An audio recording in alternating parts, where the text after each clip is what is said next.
Good morning. At the end of last week, I wrapped up our discussion about perturbative quantum gravity, kind of in the standard formulation as you're used to, from quantum field theory on Minkowski space. I wrote down the propagator of the theory in a specific gauge, in harmonic gauge, and also gave you a little flavor of what it'll take to write down higher, well, 3-valent and higher order vertices. So this looked considerably more complicated than of some other theories. We also saw that as part of the symmetry structure of a general relativity, the necessity to gauge fix arises when you want to do the path integral, because otherwise you're integrating over many directions which give you infinite contributions, but which are not associated with different physics. And essentially, roughly speaking, what you'd like to do is to split up the underlying configuration space into kind of gauge directions and physical directions. And this is always possible locally, but usually meets obstructions globally. But we're not going into the difficulties that arise there. However, all right, the last customers are arriving. Now, then we looked at another feature of the perturbative series, a rather unfortunate feature that arises that we could trace back to the dimensionality of the coupling constant, which is of mass dimension -2, as we saw. And just by a simple kind of dimensional argument, you could already see that at higher order in the coupling, so G Newton, necessarily higher and higher orders of any momentum cutoff will arise. So that looks highly divergent unless, of course, by some miracle, cancellations occur in any order of perturbation theory. But I also told you that this is not the case. So in that sense, this way of writing down a quantum theory of gravity is not consistent above a certain energy scale, because then simply you have many, many terms you would have to take into consideration in your perturbative series, and they occur they're multiplied by powers of lambda divided by Planck mass, and these are only suppressed as long as your lambda is far away from the Planck mass. Otherwise, they will all contribute. And in order to fix kind of the renormalized couplings in front of all of those, you would have to make an infinite number of experiments. So in that sense, you don't get a deterministic theory. Yes? So why not propose this idea of ultraviolet safety? Asymptotic safety. Yes, that's the question. Can you still, in this conservative framework, make sense out of it? And so the basic answer is you might be able to make sense out of it if, of course, this, you need to know various things in order to understand what I say now. If the theory has another fixed point apart from the Gaussian fixed point at Gn equal to 0, if such a fixed point exists, then you might be able to define the theory at this fixed point. And actually, some recent research that has been done suggests that there might be actually such a fixed point. So you might get away with these rather conservative tools, quantum field theoretic tools, in quantizing gravity. But I hope to get back to this point at some later stage. So what we are talking about now is just perturbation theory around Minkowski space. And that has the properties I just described to you. Now, as I also mentioned, it doesn't stop you in principle from using this perhaps as a calculational tool, as what one would call an effective quantum field theory. So with effective quantum field theory, one means kind of the modern attitude one has about quantum field theories, which is to say, well, there are valid descriptions for a certain energy range. And to illustrate this, excuse me, take an example like QED. So QED is one of the first, well, examples you learn how to work with when you study quantum field theories. And of course, it's a beautiful theory, and it is very well tested and valid within its range of applicability. Now, when you come to high energies, it turns out that QED is no longer an appropriate description because other degrees of freedom get excited. And this would be, for instance, the W and Z boson. So if you reach energies of 80 GeV or so, then, well, your QED breaks down in the sense that it's not anymore the correct description for scattering processes. You have to take new excitations, new Feynman diagrams into account, and all of a sudden you are in the electroweak theory. So you'd say, well, QED is a beautiful theory, but it has just a limited range of validity. And, you know, that's, well, that's just the way it is. And beyond that, you'll have to look for another description. But it still is a valid and good tool in that limited range of applicabilities. That's what I wanted to say. And in principle, one can take an attitude for gravity too, that as long, you know, as one stays away sufficiently far from the Planck scale, well, it will just be an effective field theory description. The next question that arises is, are there actually any physically interesting effects that are not covered by the classical theory, but are genuine quantum effects that this effective field theory would enable me to describe quantitatively, and I could go away and measure in nature. The answer to this latter question is, well, that might be difficult. Although, in such an effective field theory framework, you can do computations, which are seemingly well-defined. But effects that you can compute tend to be just so minute that they're, again, totally out of the range of what we can reasonably expect to be able to verify or measure in nature. So, for example, people will try to compute, say, corrections to Newton's law. And you do indeed find first-order quantum corrections. What you then find is that they are of the order Planck length squared. So just correction to the classical Newton law. So they're well-defined computations, well, seemingly well-defined that people make. But then the result is just so ridiculously small, as I said again, that you can just say, well, what does it do for me? Is that a reasonable physical observable I should attach any great significance to? Perhaps the answer to this is no. So in that sense, yes, you might have a nice, effective field theory description below the Planck scale, but what it does for you is somewhat unclear, to say the least. Now, these and other considerations led people to, for some time, to question that the type of quantum theory one is considering, namely this perturbative construction around Minkowski space, may simply not be appropriate. Is one doing something fundamentally wrong? The question gets asked, for instance, in postulating, just starting, writing down this split in, G mu equal to Minkowski plus a small perturbation. And indeed, there are some things one might question here.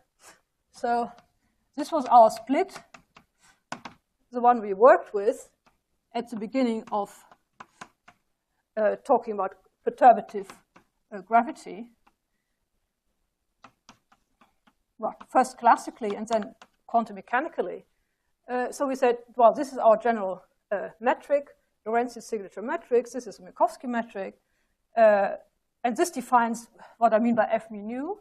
But if for some reason F mu nu is small, if I'm in a situation like this, then I can systematically expand in powers of F mu nu. And therefore the coupling constant. Now, of course, you might wonder what happens if you get two rather strong gravitational fields. Then clearly the approximation F mu nu small would no longer be valid. We could say, well, nevertheless, of course, what is wrong with this equation? I mean, this just defines f mu for me, never mind whether it's big or small. Well, what is wrong is what you then subsequently, how you subsequently treat this f mu. Because you think of that now as a linearized field, and consequently, you think also of the entries of this matrix array, this tensor, as taking arbitrary values on the real line, each one of them. Now, what's wrong with this? Well, what's wrong with this is that here, this was a metric of a particular signature, which entails certain constraints on the range of the entries of this matrix, which constrain it to have a specific signature, namely minus, plus, plus, plus. And that's not compatible with arbitrary values of all the entries, because they might lead to arbitrary signatures, or even, of course, things like a vanishing determinant. Right? So certainly what we have here is a constraint which says, well, I'm in the appropriate sector with regard to the signature of this metric, and the determinant of this is smaller than 0. And of course, what's also not possible, I mean, what's not allowed classically is for this determinant to vanish. Right? Then also space-time volume vanishes. That just creates a singular situation from a classical point of view, which you never consider. Now, people then say, well, look, if I write down a perturbative expansion like this, then usually, well, these are just arbitrary. I consider them as just, linear fields. So they can just take any value they want. But clearly, this violates the signature condition, which tells us something very essential about, well, is an essential part of why this is a metric and why this has a certain physical interpretation. So by ignoring this, I might get myself into trouble. So can I think of alternative quantizations that are less nonchalant? So here we had our perturbative, excuse me, I'm still in the perturbative regime, our perturbative quantum gravity ansatz, which usually doesn't impose any restrictions on these f's.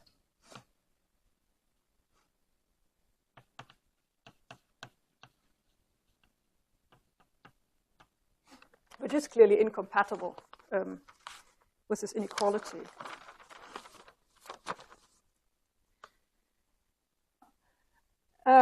So one says, well, there's something intrinsic about this. Can I think of quantizations which respect such an inequality on the G mu news? And actually, a part of the question that just was asked by you, Tibor, is, well, maybe there's also something wrong with the kind of ground state or vacuum state I'm perturbing around, so Minkowski space. So the question is here, so are there alternatives?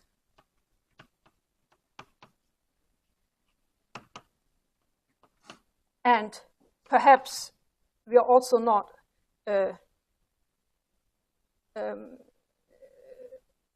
are we perturbing around the wrong vacuum?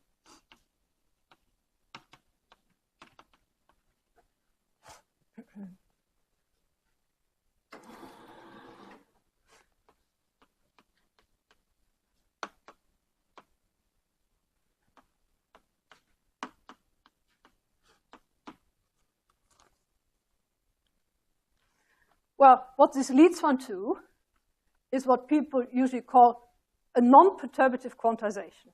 So that seems like one of these magic words, non-perturbative. But what it really means is, well, it's not perturbative. So it's not that what we have been discussing with the split here. So, and otherwise, well, you have to fill in the details of what you mean by non-perturbative. I mean, one characteristic feature of non-perturbative is that you say, usually you will look for a quantum framework where you're including, in a natural way, configurations that are very far from Minkowski space. Okay, Okay, so you say, well, let me take these into account, and maybe they're important in setting up my quantum theory. So let me write this down here. This is a remark.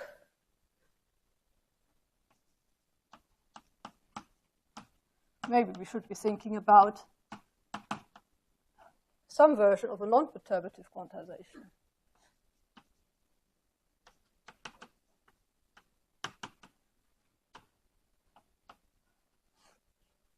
And this will include, typically,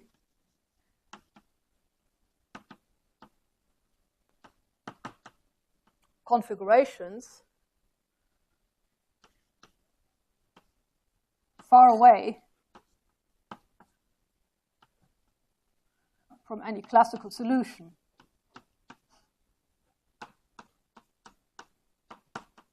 The prime example, of course, exactly being the Minkowski metric. And of course, what I mean by far away also will need to be specified. Certainly nothing like, eta mu plus a small tensor f mu. Yes? Yeah. And when we assume that f mu is a small, yes, is something yes, small, yeah. Why there was no problem in the determinant of g mu less than 0? No, then there is no problem. If f mu is small, then you, of course you're somewhere just perturbing in the vicinity of the Minkowski metric, which of course has the correct signature, and it will satisfy this. The only problem you start running into, if now f mu entries become of the order 1, you see, and then you can just run also through zeros of the determinant of g mu if you don't have any further restrictions on f mu. Because to me it looks like it's a matter of the sign. So What's it the could sign? be like a very big number, but it's negative. What's the problem with that? Of what, the f's? Yeah.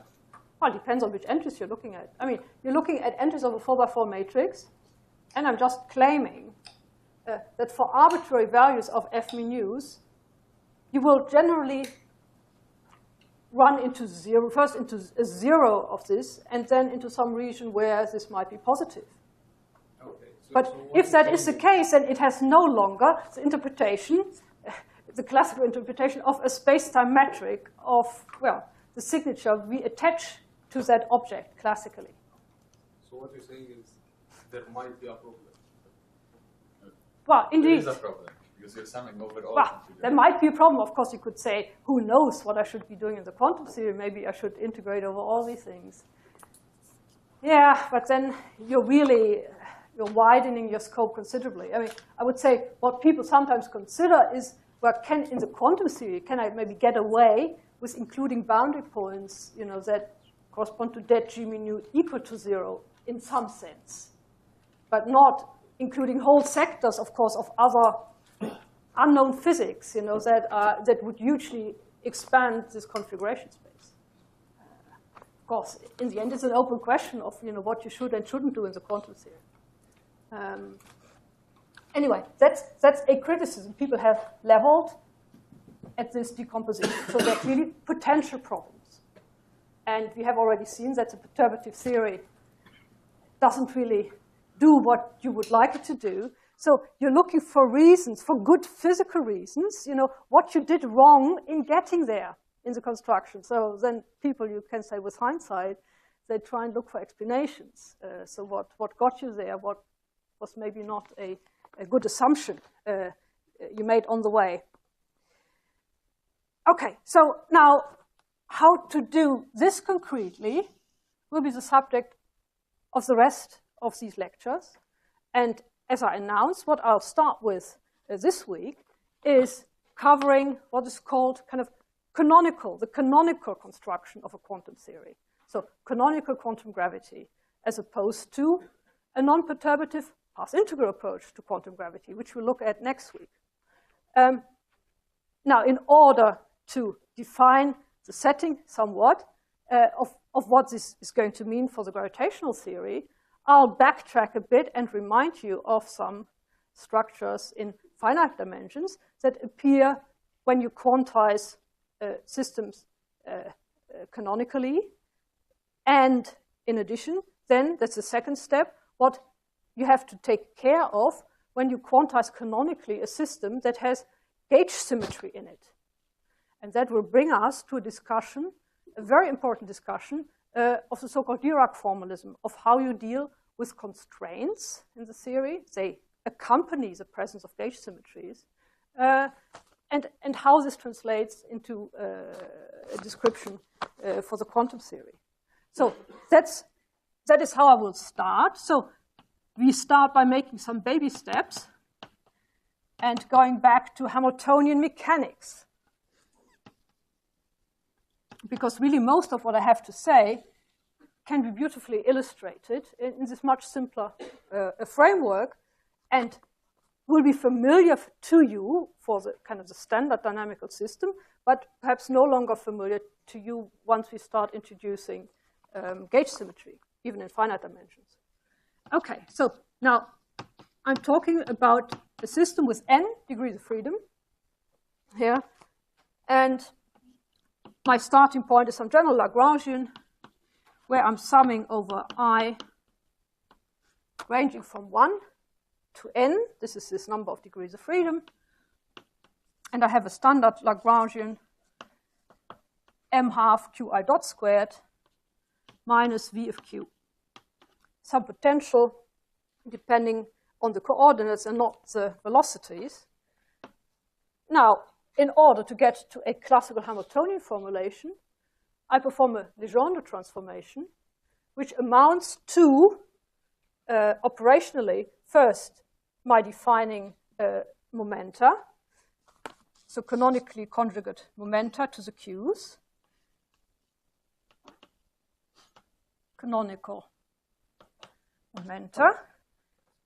They are called little pi, and by definition are given by partial derivatives of this Lagrangian with respect to the i's velocity, and therefore are just equal to m qi dot. Just looking at this expression here.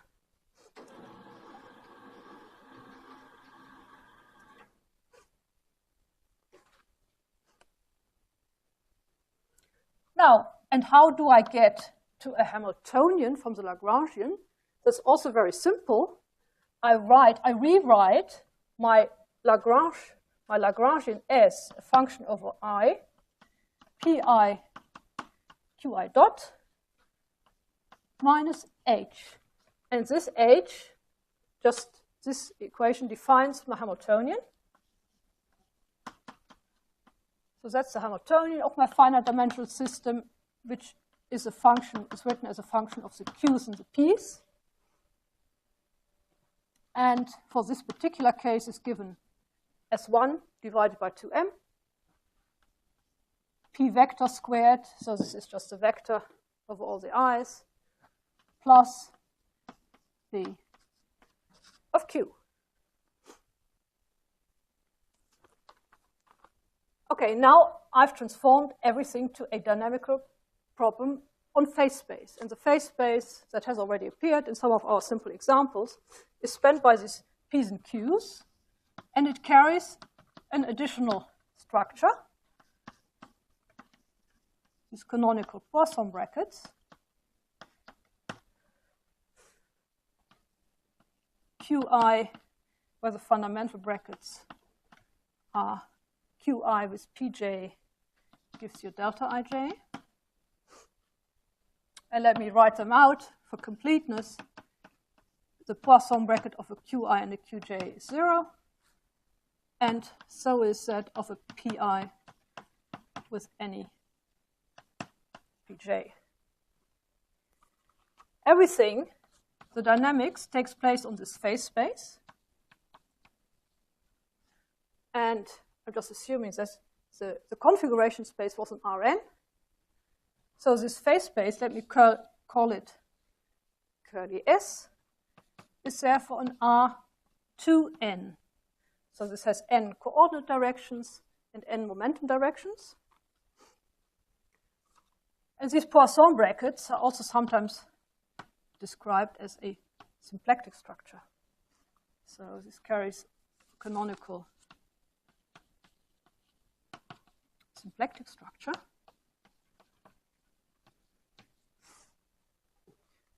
Well, and the symplectic structure knows something about the fact that some of these coordinates are obviously that they are some of these the coordinates in phase space are coordinates qr, and some of them are p's, momenta p.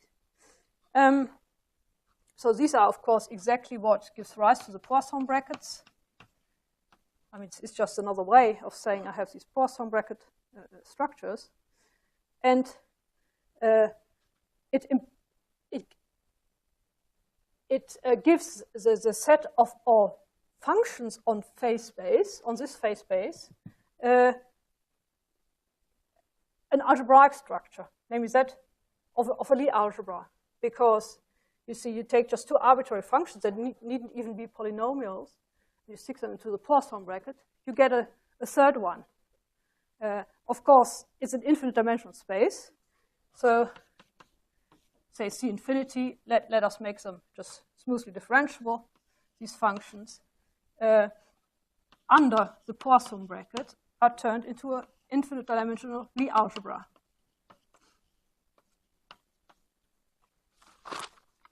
And the reason for emphasizing this structure, as we'll see in a little bit, is that you may wish to take, I mean, quantization is always, the wish to take over as many structures, for example, algebraic structures, over to the quantum theory in some way.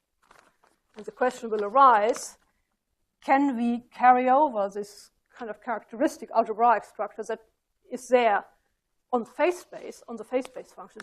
To what extent can we carry this over to the quantum theory?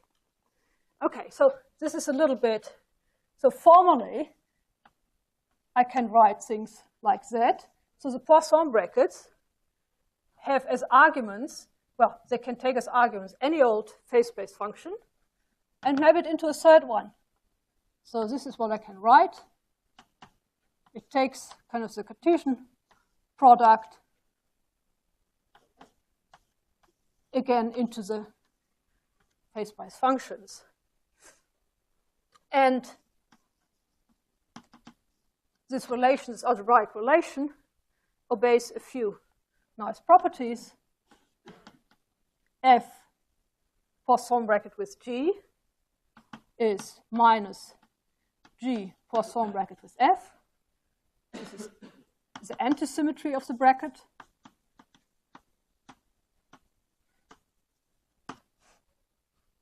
And it's also linear.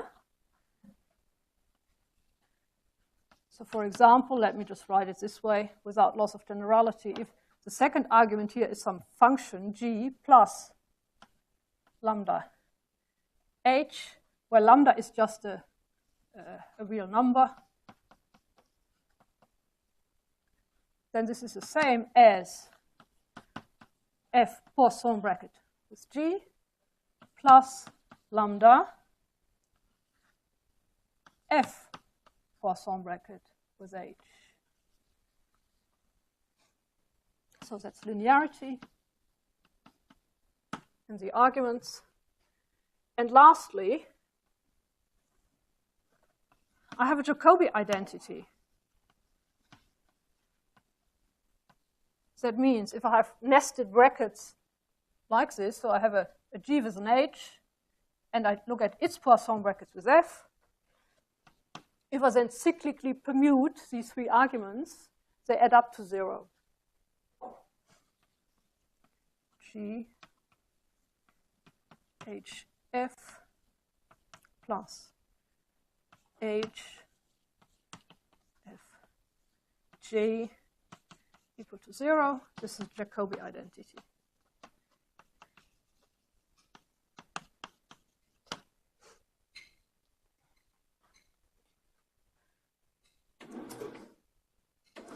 Oops.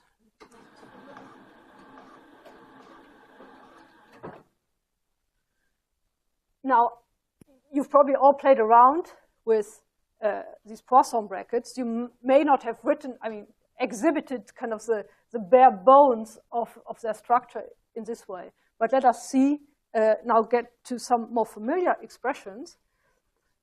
Now, in general, if you're on a space with a symplectic structure, taking the form of such Poisson bracket relations,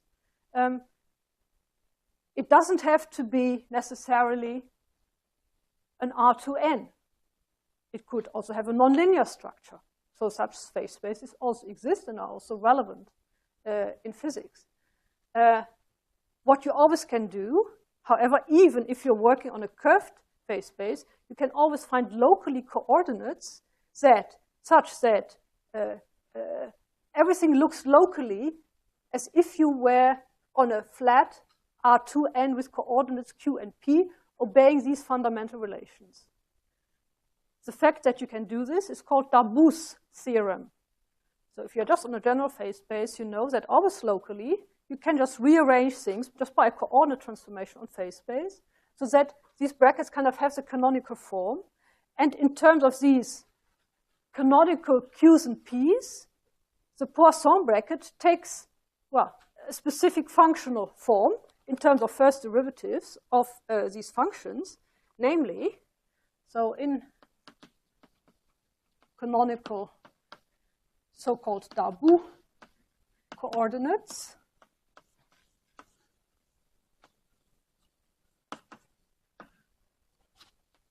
an F, of course, you know, I haven't written out the arguments. Of course, it's a phase space function, so it depends on Q's and P's. Now let's assume that these are Darboux coordinates already. Then you can simply compute the Poisson brackets by looking at the derivative, partial derivative of F with respect to Qi multiplied into the partial derivative of G with respect to Pi minus the whole thing antisymmetrized, minus del F, del Pi, del G, del Qi. And that might be a form familiar to you. So in case your phase space is already of this form, as would be for instance, the simple example we've chosen, then of course, this is a legitimate way of writing the Poisson brackets globally. So this will be valid everywhere. Yeah, there was a question?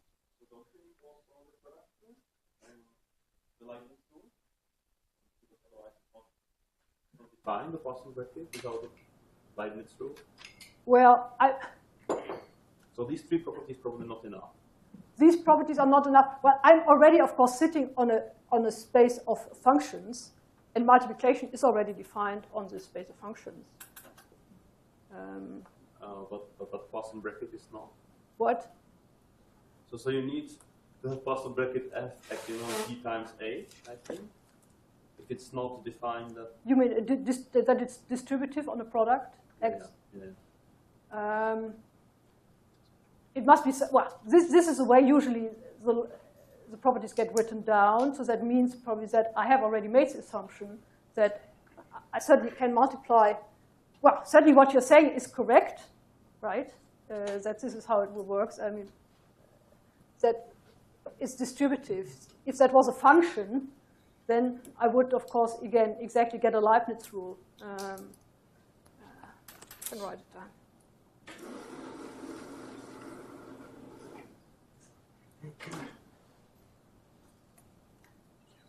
So, mid, where down, where is down? Okay, so I think that's what you have in mind. So this is, it's not contained in the above. This is G, F, G, H plus F, H, G. Of course, here it's still a relatively simple case. Everything commutes. I mean, also in the quantum theory later, one has to be careful to where to place, you know, these factors. But for the time being, everything is still relatively simple. Now, what can you do? Well, with these Poisson brackets, you can write down in a succinct way the equations of motion of your dynamical system, the so-called Hamilton equations, using them. So Hamilton equations. Of course, you are after solving the dynamics, so you're interested in solutions, which means, how do the coordinates and the momenta depend on time? I mean, you're looking for trajectories on phase space that give you solutions. And using these brackets, this is what the equations look like. So there are a bunch of first order equations. Qi dot is equal to Qi Poisson bracket with H. And Pi dot is given by Pi Poisson bracket with H. Now, if you plug in this definition up there in terms of the partial derivatives, you see immediately what this amounts to. This is just partial derivative of H with respect to Pi. Of course, you get only one contribution because, where the partial derivative sees this Q and sees the P dependence here. So for our particular example, this just gives us a Pi divided by M. Now, here, of the two potential contributions, there's only one where the del by del Pi sees this, and therefore the del d by dqi sees this here, and I get a minus sign.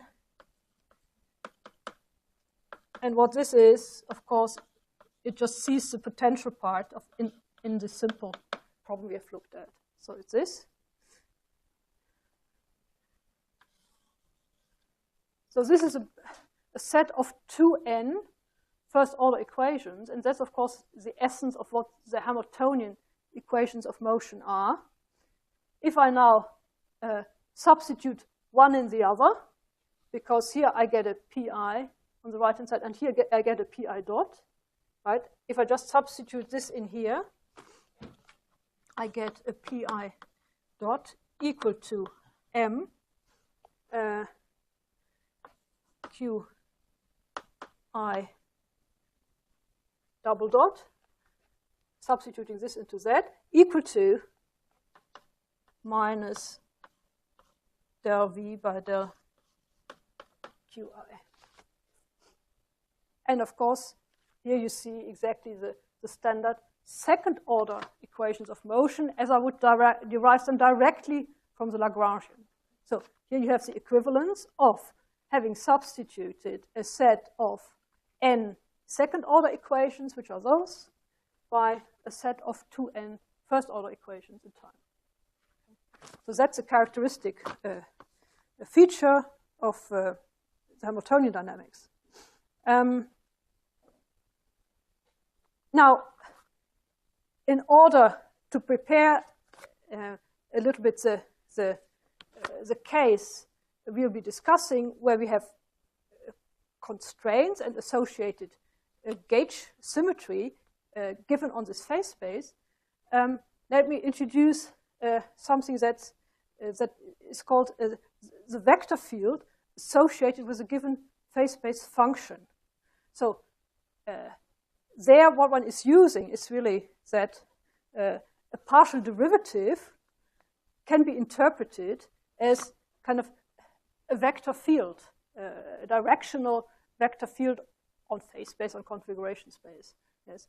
And given the Poisson bracket structure, there is a natural association of any phase space function with such a vector field, kind of a direction in phase space. So a vector field, as a matter of fact, on phase space. And that's called the Hamiltonian vector field associated with a given phase space function. And as part of this, I urge you also to think of the coordinates, the Qi's and Pi's, as particular cases of functions, namely the coordinate functions on phase space. because to them in particular applies this construction. Yeah. So what is the association? It goes as follows. So for each function in C infinity S,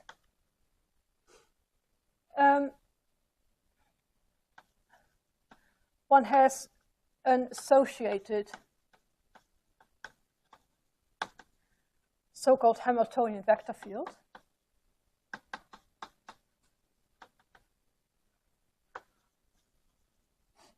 Vector field.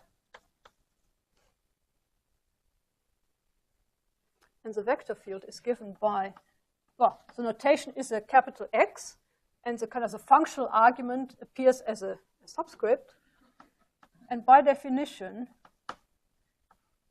it's equal to F, well, the Poisson brackets, where I've just substituted the function into the first slot, into the first argument. Now, what does that look like concretely if I'm in Darboux coordinates? It's the sum over I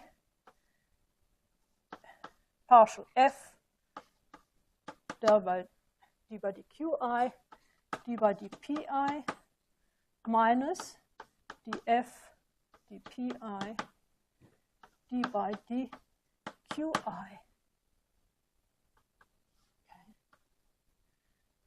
So you see, because I haven't placed here another argument, kind of these derivatives just appear by themselves. But of course, I can think of these as, elementary vectors in the coordinate directions, right? So it's a vector field. So here one is making use of this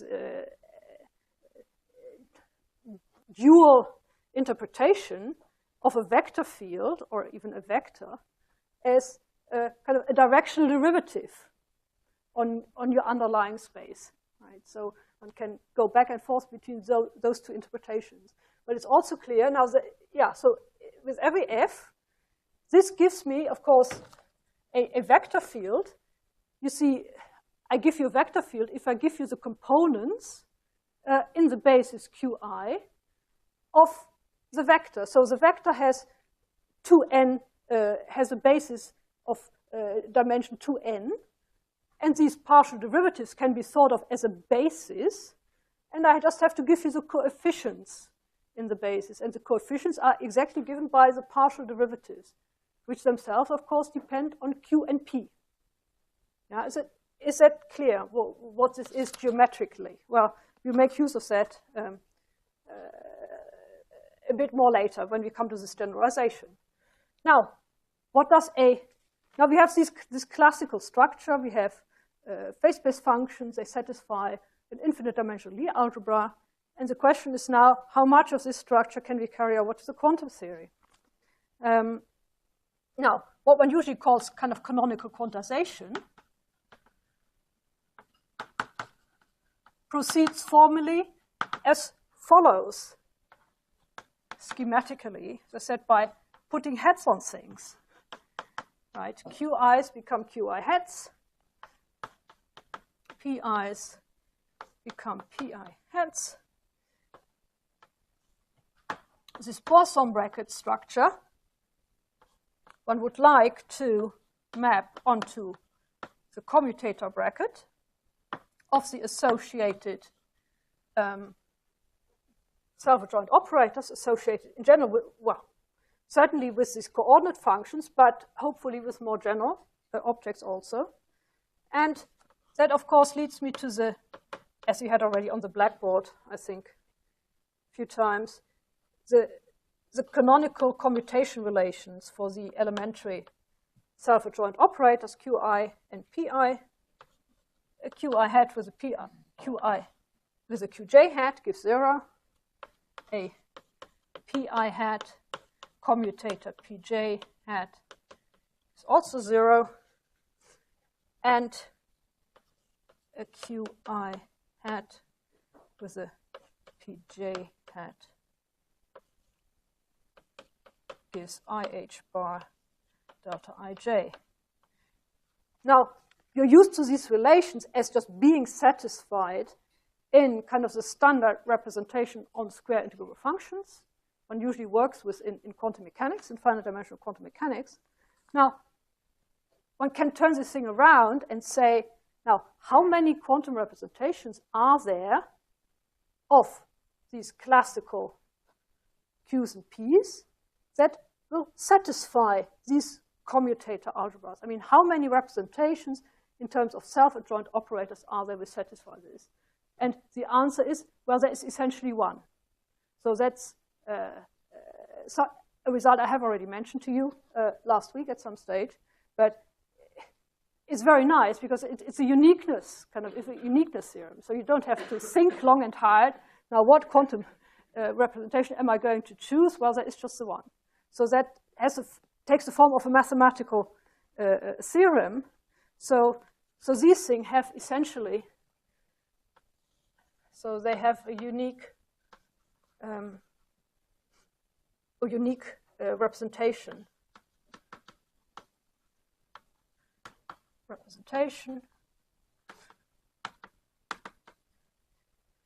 In terms of self-adjoint operators.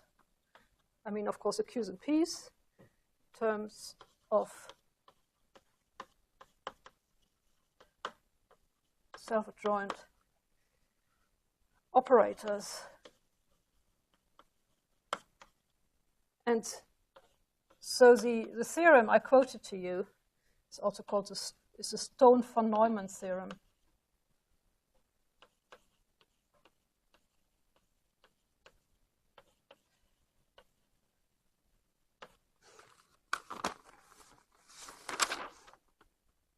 So in the old days, I would have given you a reference, but nowadays you do just Google Stone-von Neumann, and you will learn all about it. Okay.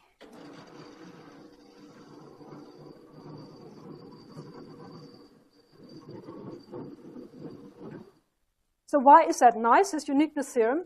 Well, it tells me, of course, you see, quantizing a system is not just quantizing the elementary operators, these Q's and P's, but of course what I'm after primarily is a dynamics, a quantum dynamics associated with the classical dynamics, which was given to me as a Hamiltonian function. So that's, of course, another phase space function. Now, using this uniqueness theorem, one again obtains an essentially unique operator, H hat, which is just given in terms of these elementary objects by sum over pi hat squared plus the qi hat. So that's unique.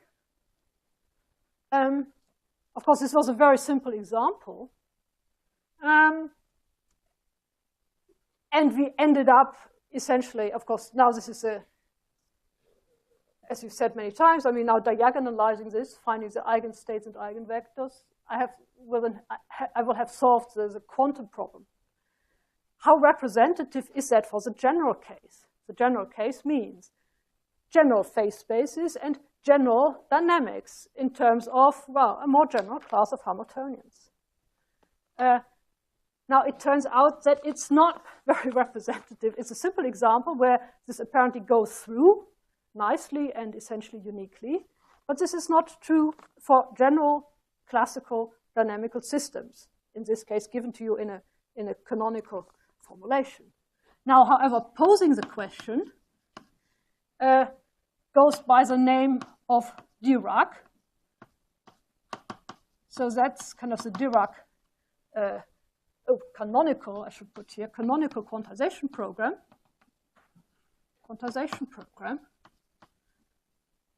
So he was among the first people who thought about this systematically, asking, can we elevate this to a general prescription?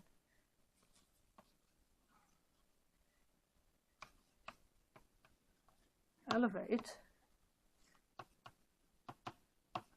this construction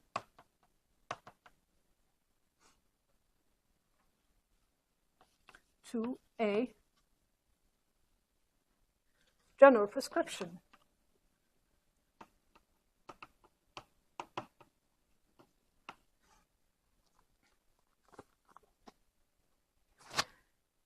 So what do I mean by this construction? This construction meant I have a classical phase space given.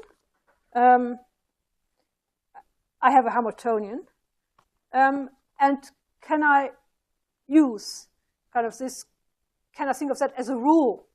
You know, I just substitute these elementary functions, coordinate functions, and, well, then I stick this into the Hamiltonian, and I'll get an essentially unique quantum theory.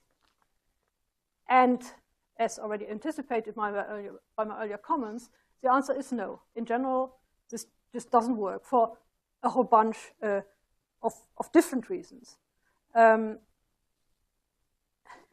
So Dirac himself already realized fairly early on that certainly if one was thinking of kind of generalizing this substitution rule for general functions on phase space, that you actually immediately run into contradictions with at the level of the commutator algebra. Because of course, the classical algebra of the phase space function just has a definite form, and it works for any two functions. And then you get a specific right-hand side. The question is, can I make a consistent assignment, you know, where now to every classical phase space function, I associate a certain self-adjoint operator in such a way that the algebra is preserved. The entire algebra, infinite-dimensional algebra of this algebra here is preserved isomorphically in the quantum context. Well, there are various problems with this. One of them is a so-called factor ordering problem.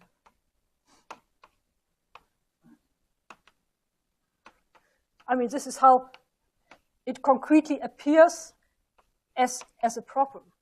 Now, let me phrase the question about the existence of a quantization prescription in the following way. Is there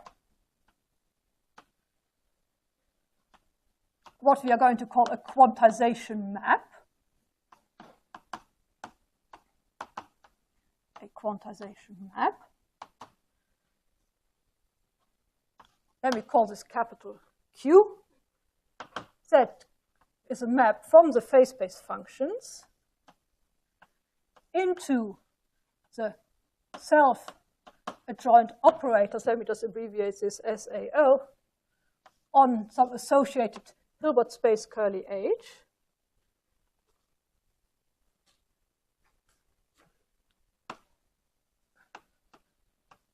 In such a way that with this F is associated some self-adjoint operator, which I simply call F hat, as usual, such that the following holds simultaneously. 1. For the coordinate functions, I have the usual kind of Schrödinger representation on wave functions of Q. So they are represented by multiplication. That's, of course, a familiar property from usual quantum mechanics.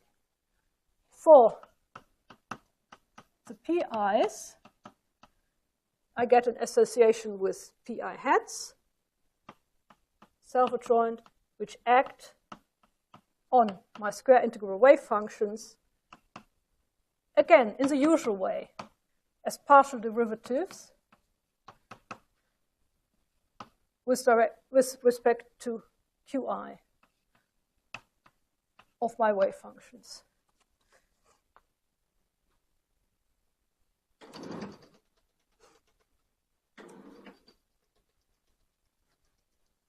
Now I should also say here the self-adjoint operators. Of course, by this I mean so operators on the square integral functions on Rn with respect to the Lebesgue measure satisfying F dagger equal to F.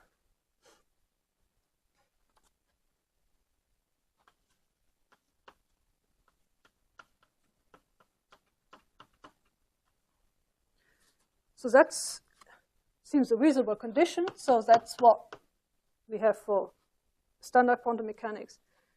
Now, the second is that if I now look at an arbitrary pair of such phase space functions, then of course via this quantization map I can associate it with them two operators, f hat and g hat, and obviously I can take their commutator. Now the question is, can I always achieve that this is equal to I h bar the classical Poisson brackets, which of course give rise to another phase space function?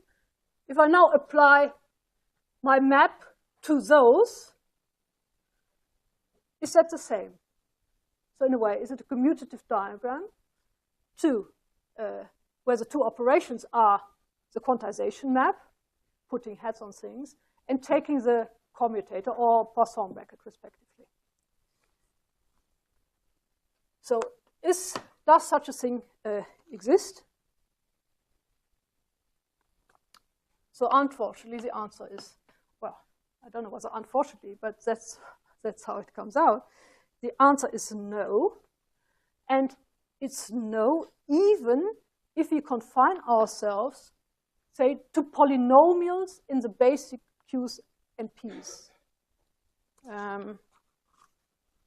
So not even,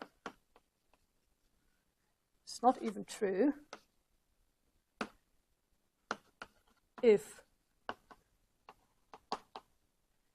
we confine ourselves to polynomial functions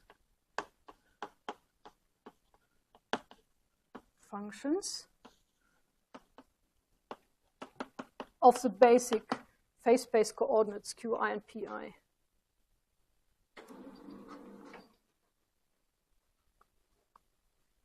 And here there is another theorem for you to Google. So this statement is the Grunewald-van Hove theorem.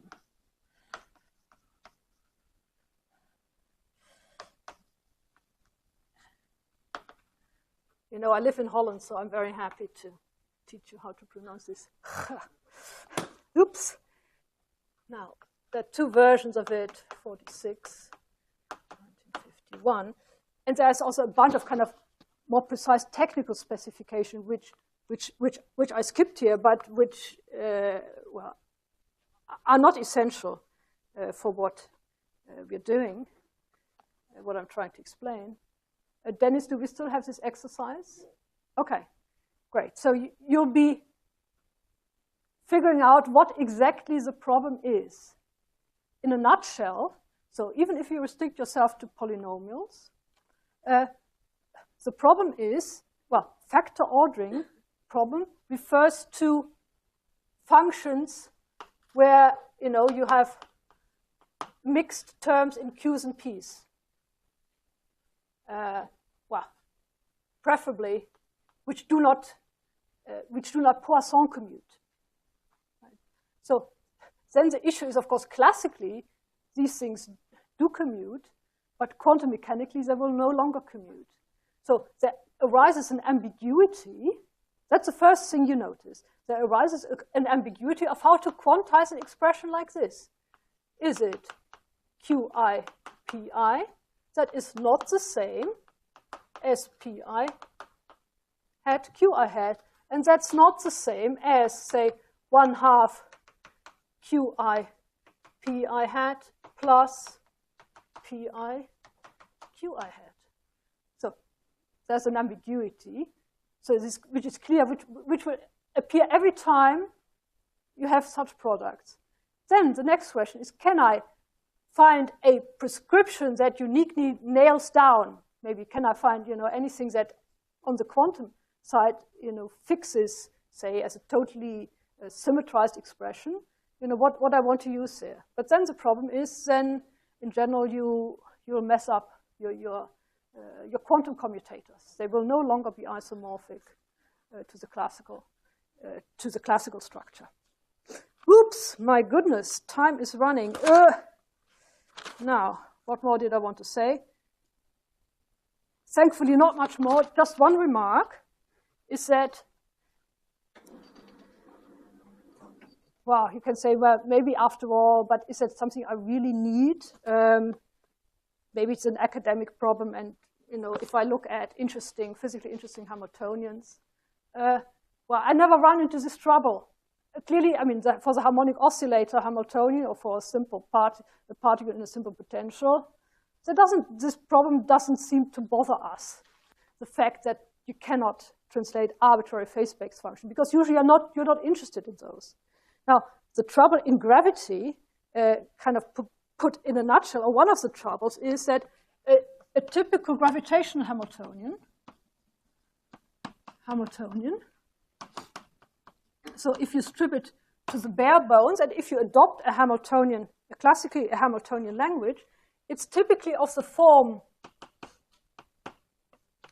well, f. I mean, these are not the perturbative f. So these are just some coefficients, Fij, Qi, Pi, Pj. It typically has kinetic terms that are of this form. So there are p² type terms, which is kind of to be expected, but they have Q-dependent coefficients. And you see, then you are immediately in this troublesome case here. So, of course, here I'm writing down as if it was a mechanical problem. So if you say, look at quantum cosmology problems, it will look like this. You will get this structure. But if you go to the field theoretic case, you will get the